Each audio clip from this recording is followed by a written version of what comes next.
सभी का स्वागत है chemistry by Ramniwas Soiwal sir YouTube channel पर। हम अध्ययन कर रहे थे 12th साइंस की रसायन विज्ञान के चैप्टर नंबर 5 का, यानी सरफेस केमिस्ट्री का, जिसे हम पृष्ठ रसायन कहते हैं या पृष्ठीय रसायन भी कहते हैं। इस पृष्ठ रसायन की हमारी 3 क्लासें कंप्लीट हो गई थी और आज हमारा इसका पार्ट नंबर 4 रहेगा, या अपन ऐसे कह सकते हैं कि वीडियो नंबर 4 रहेगा।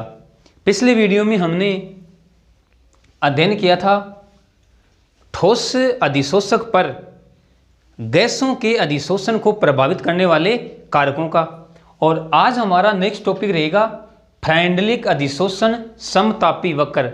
यानी अपन कह सकते हैं कि आज का जो हमारा टॉपिक है, इस वीडियो का टॉपिक वो रहेगा फ्रेंडलिक अधिशोषण समतापी। देखो, हमने पिछले वीडियो में ठोस अधिशोषक पर गैस अधिशोष्य के अधिशोषण को प्रभावित करने वाले कारकों का अध्ययन किया था और हमने एक कारक देखा था, दाब का प्रभाव। यानी स्थिर ताप पर अधिशोषण की मात्रा व गैस के दाब के मध्य हमने आरेख बनाया था, जिसे हमने क्या कहा था, हमने कहा था अधिशोषण समतापी वक्र। तो हम क्या कहेंगे, हम कहेंगे कि फ्रेंडलिक नामक वैज्ञानिक ने गैस के अधिशोषण समतापी वक्र को गणितीय रूप में समझाया, जिसे हम फ्रेंडलिक अधिशोषण समतापी वक्र कहते हैं। और इसे समझाने के लिए फ्रेंडलिक ने निम्न परीक्षण लिए। देखो, सबसे पहले मैं आरेख बना रहा हूं, यह हमारा आरेख है। इधर तो है अक्स अपॉन एम और इधर है गैस का दाब P। ये हमारा आरेख था। देखो, यहां पर तो मैं क्या लिख दूं, उच्च दाब, यहां पर मैं लिख दूं मध्यम दाब, और यहां पे मैं क्या लिख दूं, निम्न दाब, निम्न दाब। यानी यहां पर तो अपन लिखेंगे अक्स अपॉन एम समानुपाती P की घात 1। उच्च दाब पे अपन क्या लिखेंगे, अक्स अपॉन एम समानुपाती P की घात 0। और मध्यम दाब पे हम क्या लिखेंगे, अक्स अपॉन एम समानुपाती P की घात 1/n। कोई दिक्कत नहीं है। ये देखो, ये हमने क्या बना दिया, अधिशोषण समतापी वक्र। अब इसको समझाने के लिए फ्रेंडलिक ने अलग अलग परीक्षण लिए। देखो, कौन कौन से परीक्षण लिए, पहले मैं यहां पे लिख रहा हूं, मैं लिख रहा हूं निम्न दाब, निम्न दाब पर। देखो, निम्न दाब पर क्या है, हम कह सकते हैं कि निम्न दाब पर अधिशोषण की जो मात्रा है वो दाब की क्या है, समानुपाती है।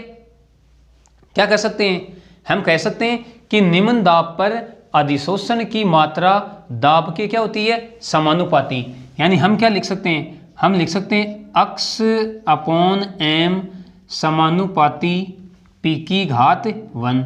समानुपाती के चिन्ह को हटाऊंगा तो क्या आएगा, अक्स अपॉन एम इक्वल टू के P की घात 1।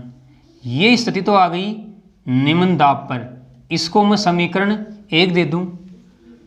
दूसरी स्थिति ले रहा हूं मैं उच्च दाब पर, उच्च दाब पर।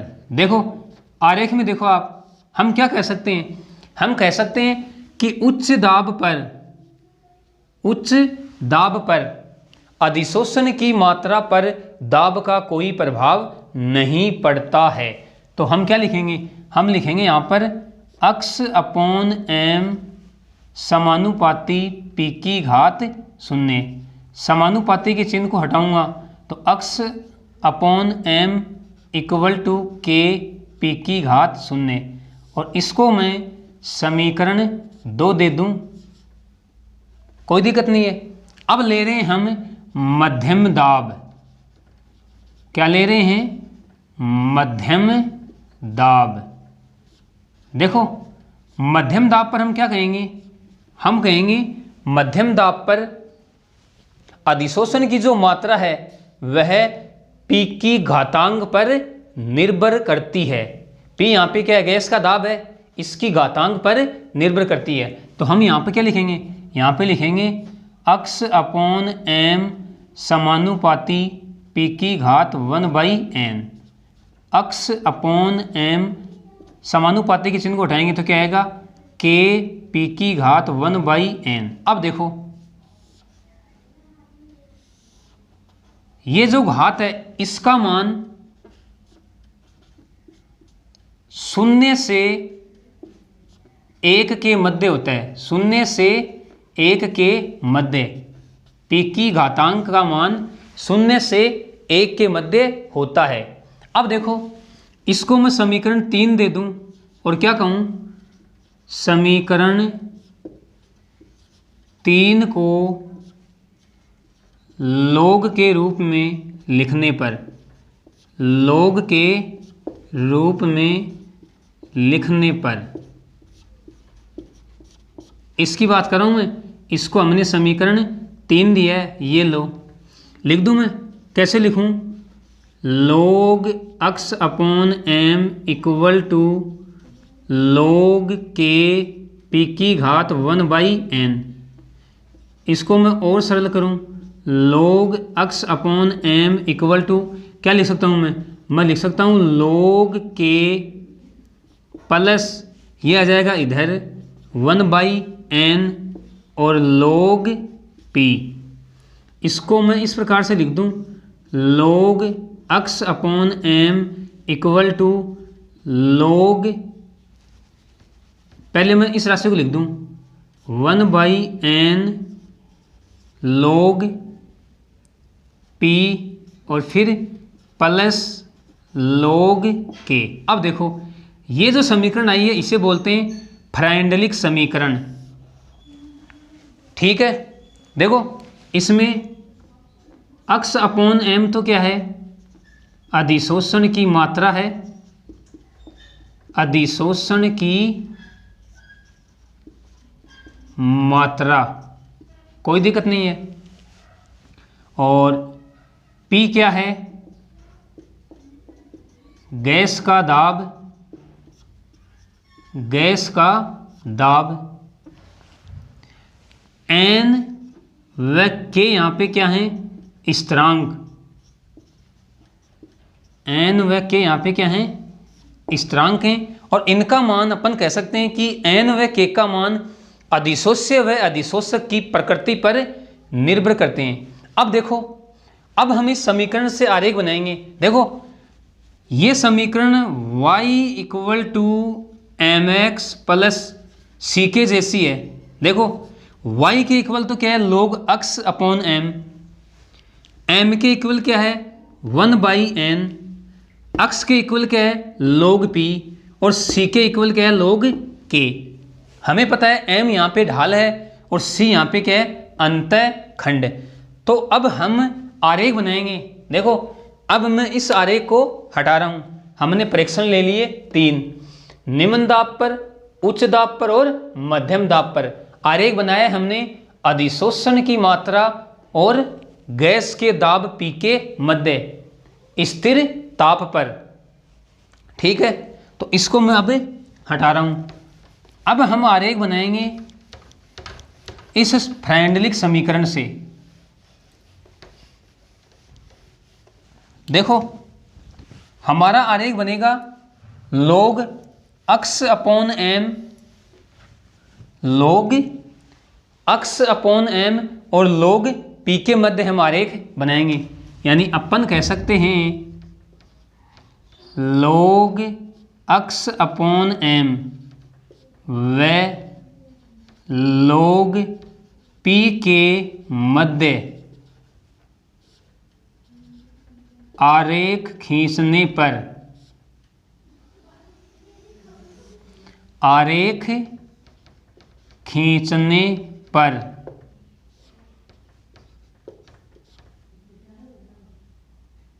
सरल रेखा का आरेख, सरल रेखा का आरेख प्राप्त होता है, प्राप्त होता है। देखो आरेख बना रहा हूं मैं, ये लो, इधर तो क्या रहेगा हमारा log x अपॉन m, और इधर क्या रहेगा log p, ये लो log p। अब देखो y equal to M X, m क्या है ढाल, c क्या है अंतखंड, c क्या है log के, और प्लस में देखो इसका मतलब यहां से ऊपर की तरफ जाएगा ये, और m ढाल क्या है 1/n, ये भी क्या है प्लस का है, इसका मतलब आरेख जाएगा ऊपर की ओर। और इस रेखा का जो ढाल है, ढाल ये किसके बराबर होगा 1/n, ठीक है। और जो अंतखंड है, ये अंतखंड log k के बराबर होगा। तो ये हमने आरेख बना लिया log x अपॉन m व log p के मध्य। कोई दिक्कत नहीं है, हमने 3 स्थितियां ली हैं, निम्न दाब पर, उच्च दाब पर और मध्यम दाब पर। इस समीकरण 3 का हमने log लिया, log के रूप में लिखा, इस समीकरण को व्यवस्थित किया। ये समीकरण y equal to M X plus C के जैसी है, तो इसका आरेख y equal to M X plus C के जैसा प्राप्त होगा। क्या कहेंगे हम कि इस सरल रेखा का ढाल 1/n को दर्शाता है और अंतखंड log k को दर्शाता है। आरेख हमने बनाया है log x/m व log p के मध्य। तो ये था हमारा फ्राइंडलिक अधिशोषण समतापी वक्र। कोई दिक्कत आपको नहीं होनी चाहिए। अब हम लेते हैं नेक्स्ट हेडिंग, विलयन प्रावस्था में अधिशोषण। देखते हैं कि विलयन में भी अधिशोषण की प्रक्रिया किस प्रकार से संपन्न होती है। तो अब हमारी हेडिंग क्या रहेगी, विलयन प्रावस्था में अधिशोषण। विलयन प्रावस्था में अधिशोषण।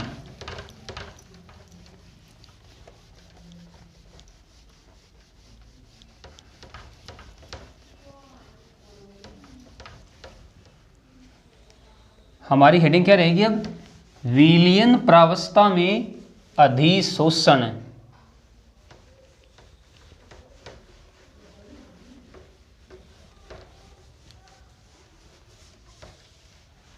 अब हमारी नेक्स्ट हेडिंग क्या रहेगी, विलयन प्रावस्था में अधिशोषण। विलयन प्रावस्था में अधिशोषण।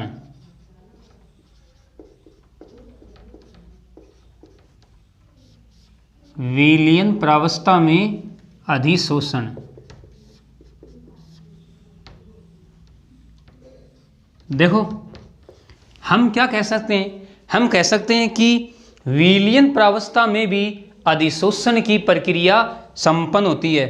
जब किसी ठोस अधिशोषक को विलयन में डाला जाता है तो ठोस अधिशोषक विलयन के कुछ विशिष्ट विलय के कणों का अधिशोषण कर लेता है, जिसे विलयन प्रावस्था में अधिशोषण कहते हैं। हम एग्जाम्पल लें, देखो एग्जाम्पल ले रहे हैं हम विलयन प्रावस्था में अधिशोषण का। पहला एग्जाम्पल है, हम क्या कहेंगे, हम कहेंगे शर्करा के अशुद्ध विलयन में, शर्करा के अशुद्ध विलयन में जांतव चारकोल, जांतव चारकोल मिलाने पर जांतव चारकोल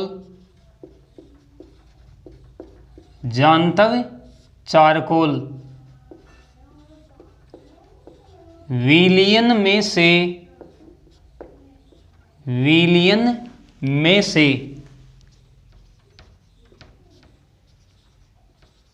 अशुद्धियों का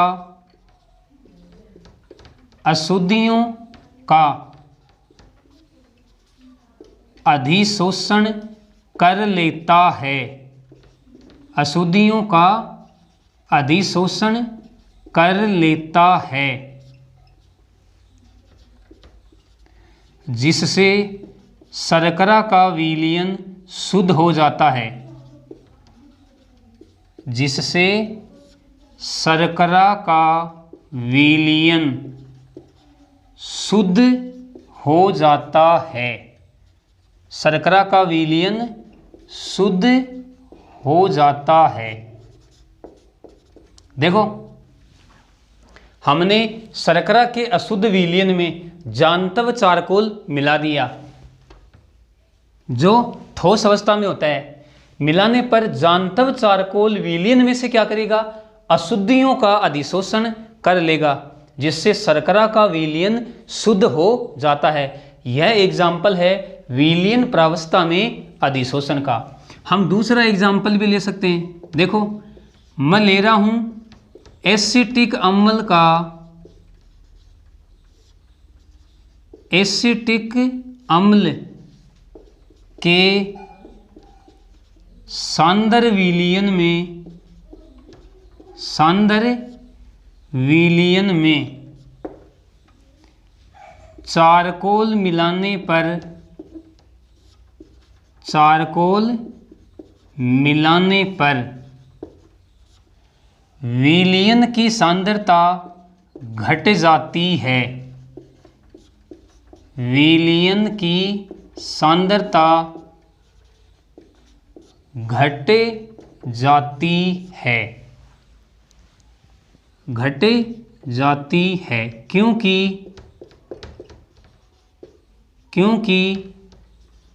चारकोल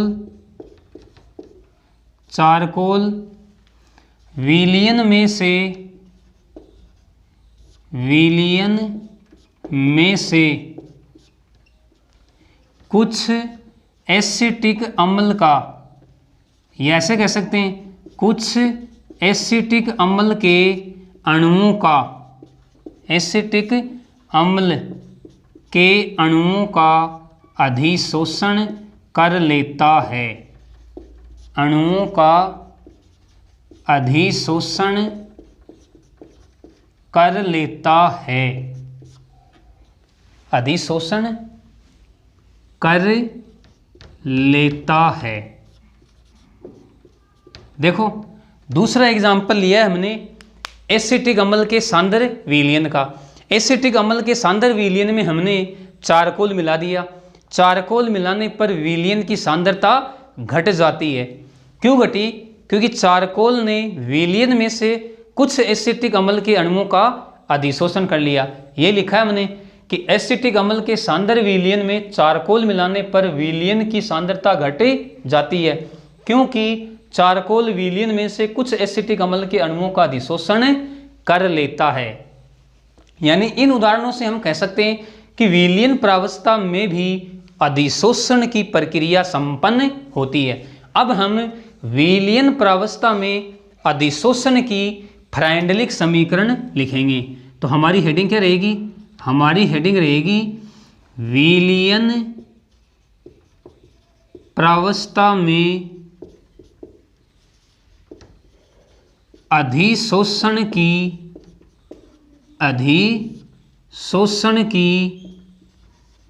फ्राइंडलिक समीकरण,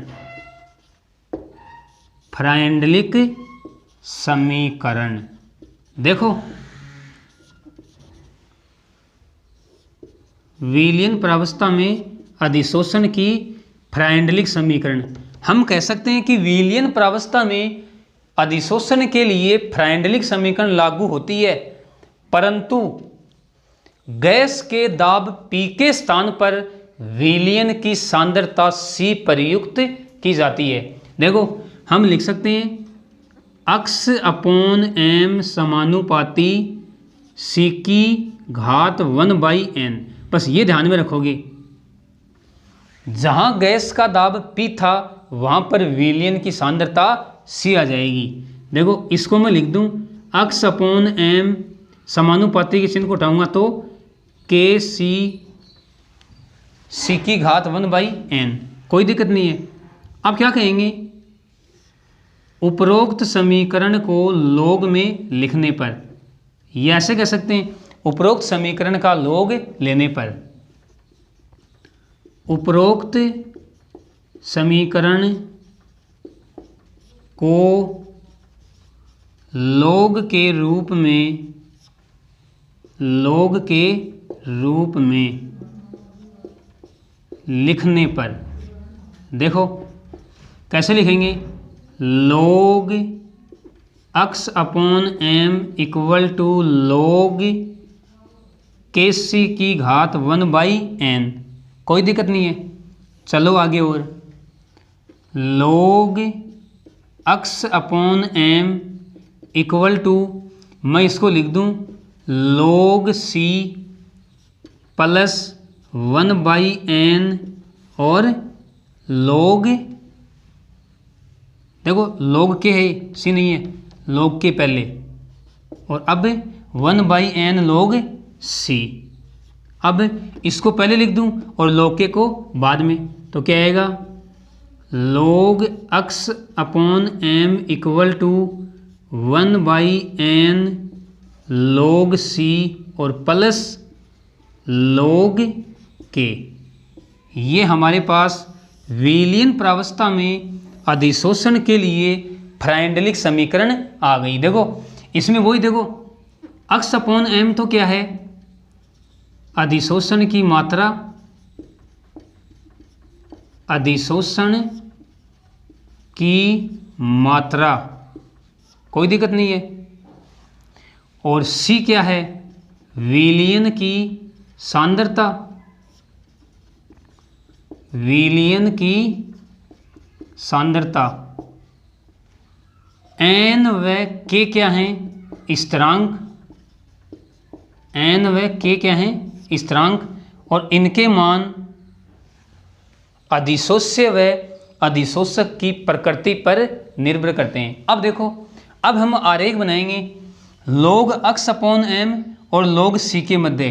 तो देखो ये समीकरण कैसी है, ये समीकरण भी y equal to M X plus C के जैसी है। इसका मतलब इसका जो आरेख आएगा वो y equal to M X plus C के जैसा आएगा। देखो अब हम आरेख बना रहे हैं, इसको मैं हटा रहा हूँ। अब हम आरेख बना रहे हैं। देखो आरेख कैसा बनेगा, हम आरेख बना रहे हैं लॉग अक्स अपॉन एम व लॉग सी के मध्य आरेख, लॉग सी के मध्य आरेख, ये लो। इधर तो क्या आएगा, इधर तो आएगा लॉग अक्स अपॉन एम, और इधर क्या आएगा लॉग सी। कोई दिक्कत नहीं है।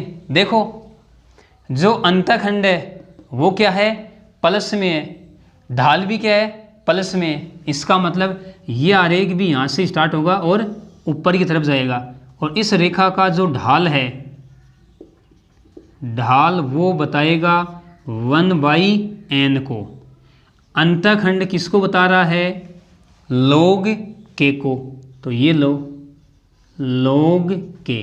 तो हमने विलयन प्रावस्था में अधिशोषण की फ्राइंडलिक समीकरण देख ली, हमने आरेख भी बना लिया लॉग अक्स अपॉन एम व लॉग सी के मध्य। बस इस समीकरण में थोड़ा सा अंतर है कि जहाँ गैस का दाब P है वहाँ पर हम विलयन की सांद्रता C लेंगे। तो ये हमारी एक छोटी सी हेडिंग थी, विलयन प्रावस्था में अधिशोषण। तो देखो आज की क्लास में हमने अध्ययन किया फ्राइंडलिक समतापी वक्र का और विलयन प्रावस्था में अधिशोषण का। अब हम नेक्स्ट वीडियो में पढ़ेंगे अधिशोषण के अनुप्रयोग। तो आज के लिए इतना ही। ओके, धन्यवाद।